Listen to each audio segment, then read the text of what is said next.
Olá, muito boa noite. Está na hora das notícias do nosso estado. Uma pessoa morreu e outra ficou gravemente ferida hoje após um caminhão que transportava cerveja bater num poste em Nova Lima, aqui na região metropolitana de Belo Horizonte.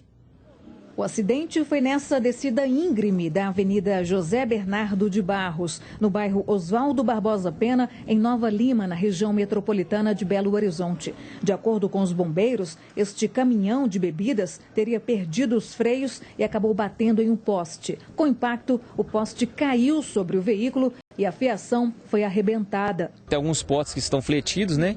Só que a gente está trabalhando aqui o isolamento, provendo toda a segurança, caso haja um rompimento de algum poste. Mas a princípio a gente está com tudo sob controle. Ainda segundo o tenente, um ajudante que estava na cabine entrou em desespero e, na tentativa de se salvar, acabou pulando do caminhão e foi atropelado pelo próprio veículo. Ele veio a óbito e os outros dois que permaneceram na cabine não tiveram nenhuma lesão considerável, né? Apesar de o motorista ter sido conduzido lá para o hospital de Nova Lima, queixando de dor pré-cordial. O local foi isolado por causa do risco de descarga elétrica e para o trabalho da perícia da Polícia Civil, que vai investigar a causa do acidente.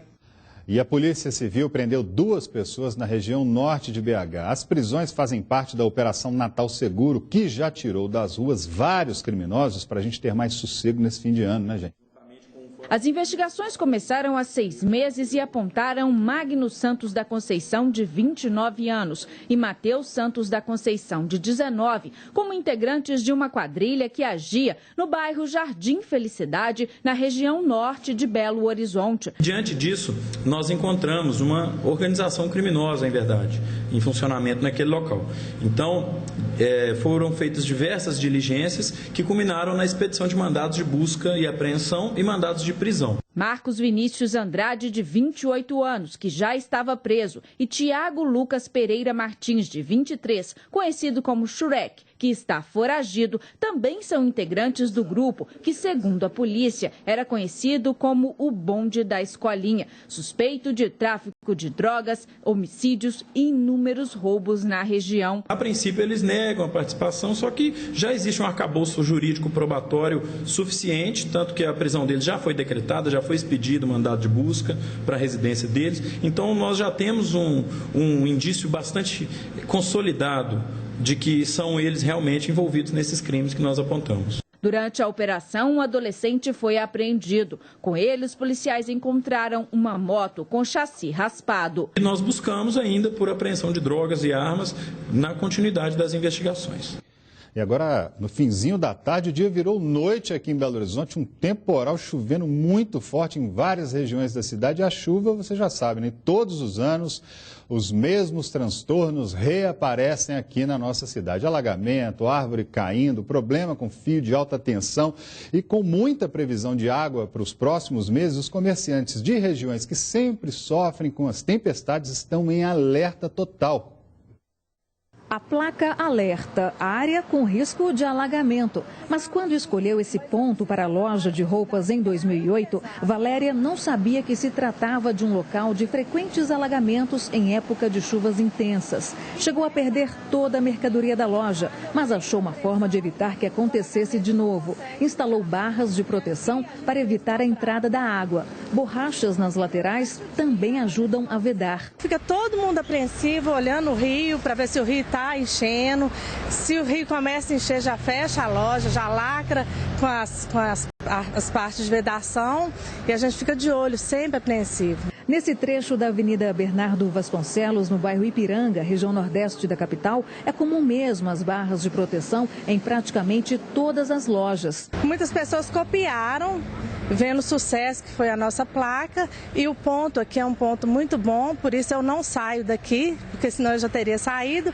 E assim as outras pessoas também fizeram o mesmo procedimento, colocando a placa. Em outro ponto da capital, na Avenida Tereza Cristina, na altura do bairro Salgado Filho, região oeste, Valdeir tem uma loja e mora no local há 14 anos. Já teve prejuízos em decorrência dos alagamentos e quando chove, a apreensão é grande. Em 2009, o nível da água chegou a quase 1,80 m. Alagou, a água subiu muito Eu, por exemplo, perdi muita coisa, muito pneu, roda, compressor de ar, tudo, ferramenta, tudo desceu na enxurrada, foi tudo embora. E segundo a Sudecap, este ponto aqui da Avenida Tereza Cristina é apenas um dos 88 pontos críticos com risco de alagamento na capital. Em outubro desse ano, um temporal de fim de tarde transformou a Avenida Vilarinho, na região norte da cidade, em um rio que arrastou veículos e deixou pessoas ilhadas. Há um ano, Wagner passou por um grande susto. Ele é o dono de um sacolão bem próximo à Avenida Prudente de Moraes, na região centro-sul,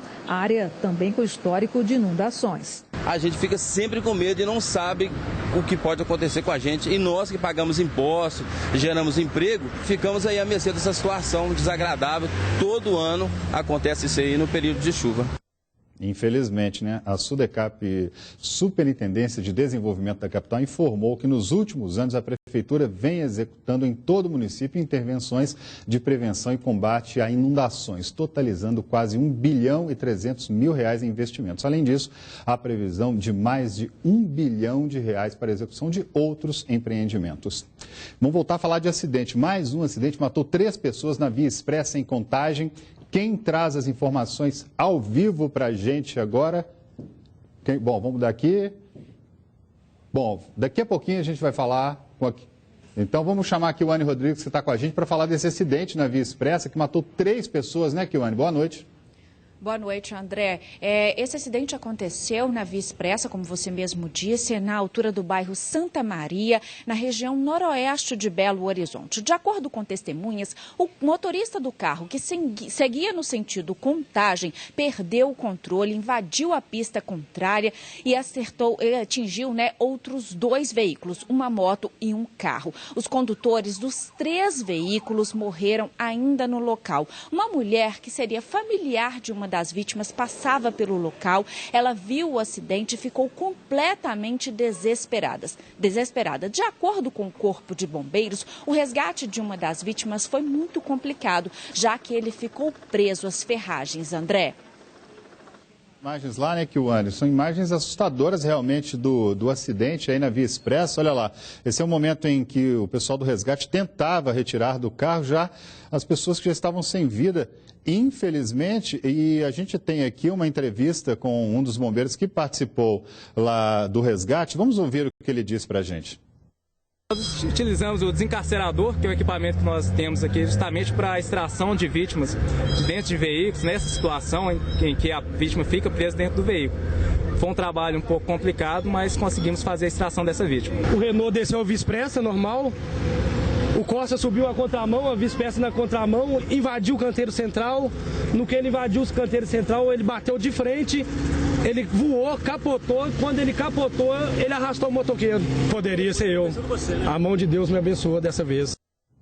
Realmente ele teve muita sorte, né, gente? Porque esse acidente foi muito grave e a gente vê pelos danos ali no carro, ó, o carro ficou completamente destruído, as 3 pessoas morreram na hora. A gente não está aqui, obviamente, para julgar ninguém, mas é claro que devia estar numa velocidade acima da velocidade permitida nesse local aí, na Via Expressa, em Contagem. Você que está acostumado a passar por aí, o trânsito ficou extremamente congestionado. O carro, olha só o carro como é que ficou ali, ó. Os bombeiros chegando, essa moça que está chegando aí agora, que está aparecendo na imagem, é a filha de uma das pessoas que estavam no carro. Quando ela percebeu que o pai havia morrido, ela entrou em desespero, chegou ali para ver o que tinha acontecido. Olha a moto está ali inteira, mas infelizmente, como a gente sabe que acontece na maior parte das vezes, o motoqueiro não resistiu naturalmente aos ferimentos, ele acabou morrendo. O trânsito a gente vê aí completamente congestionado, mais esse acidente gravíssimo aqui na região metropolitana de Belo Horizonte.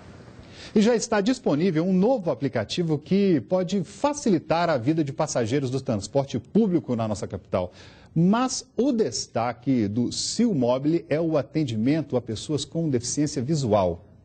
Glicério é deficiente visual e conta que o aplicativo vai facilitar muito o dia a dia dele. Vai auxiliar bastante as pessoas com deficiência visual, porque às vezes a gente fica no ponto de ônibus e tem pontos de ônibus que são desertos, então não tem ninguém para auxiliar a gente a parar ônibus. Aí a gente fica tendo que dar sinal para qualquer veículo que a gente escuta o barulho, então, e às vezes nem é o ônibus da gente, ou nem é ônibus, às vezes a gente dá sinal para caminhão de lixo e outros veículos. Isso porque a grande novidade da ferramenta É uma função especialmente desenvolvida para os deficientes visuais, que poderão embarcar de forma independente e segura.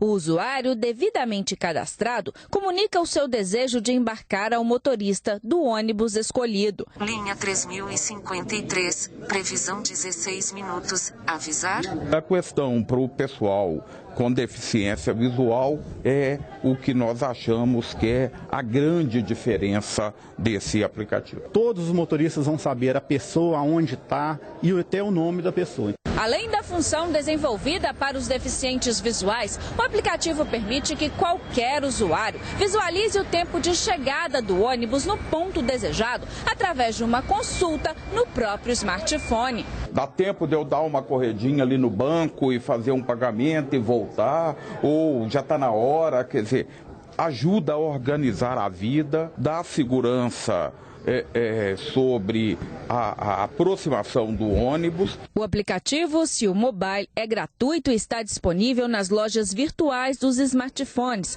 com sistema Android ou iOS. Será que funciona? E muita gente está falando que funciona assim, viu? E em Brasília, o deputado mineiro Leonardo Quintão se tornou líder do PMDB na Câmara. Quem está aqui com a gente é meu colega Carlos Lindenberg, vai trazer essa informação para a gente aqui, Lindenberg. O que muda? Boa noite, André. Não, muda o seguinte, o Leonardo Quintão é um pré-candidato à Prefeitura de Belo Horizonte. Evidentemente que agora, nessa condição de novo líder da bancada do PMDB, ele tenta se cacifar para ter uma melhor oportunidade na disputa interna do partido para ser o candidato do PMDB à Prefeitura de Belo Horizonte. Por que isso? Porque, na verdade, Leonardo Quintão é minoritário aqui no PMDB. A ala que domina o partido é contrária a Leonardo Quintão, que é muito ligado ao presidente da Câmara, Eduardo Cunha. E foi essa manobra, essa proximidade dele, do Eduardo Cunha, que o levou agora à liderança do PMDB na Câmara dos Deputados. Olha, só que dificilmente ele conseguirá a legenda para disputar a Prefeitura de Belo Horizonte, porque, como eu disse, a ala contrária a ele é majoritária aqui no Diretório Municipal de Belo Horizonte. Inclusive, essa ala majoritária desmanchou o trabalho dele no Diretório Municipal e criou uma comissão provisória que é quem vai conduzir os trabalhos. Certo. Como você falou em Prefeitura de Belo Horizonte, para esse ano que vem aí, Lindenberg, o que você acha aí? Quem que nós vamos ter aí na disputa? Olha, são muitos nomes falados até agora, né? Mas poucos têm viabilidade eleitoral. Né? Os nomes mais citados, evidentemente, que aí vai depender muito de quê? Da composição do PSDB com o PSB de Marcos Lacerda, levando em conta também a participação do PMDB. O Marcos Lacerda tem um candidato, Josué Valadão. O senador Aécio Neves tem um outro candidato, que é o atual vice-prefeito, Délio Malheiros. Se os dois se entenderem, há uma chance aí de uma boa disputa. Se não se entenderem, evidentemente que nenhum dos dois poderá ter chance, porque divididos eles não vão a lugar algum. Portanto, temos que entender que essa coisa pode acontecer no ano que vem, esse acordo entre os dois. Tá certo. Obrigado, Lindenberg. Boa noite para você. Viu? Boa noite. E veja daqui a pouco, o ministro do Trabalho apresenta números positivos do Programa de Proteção ao Emprego aqui na capital. Nós voltamos daqui a pouquinho. Até já. Jornal Band Minas.